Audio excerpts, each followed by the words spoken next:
Tout a commencé par une vidéo diffusée en début de semaine dans laquelle le coordinateur politique du groupe rebelle Les 3R, l'un des groupes armés les plus importants du pays, accuse les mercenaires de Wagner d'avoir attaqué plusieurs de leurs positions et d'avoir procédé à des désarmements forcés, ce seulement une semaine après la signature de l'accord de paix de N'Djamena.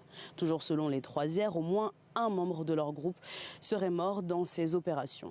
Pendant une conférence de presse pour faire le bilan des opérations de désarmement, le ministre d'État en charge du désarmement, de la démobilisation et de la réinsertion DDR a expliqué que ces interventions avaient été menées dans le cadre d'opérations militaires qui n'étaient en aucun cas liées au DDR.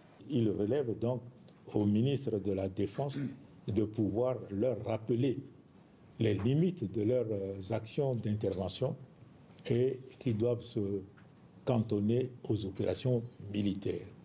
Les opérations du DDR sont des opérations pacifiques et nous tenons à ce que cela se poursuive vraiment de cette manière. En réponse à ces incidents, les 3R avaient un temps décidé d'arrêter le désarmement de leurs hommes.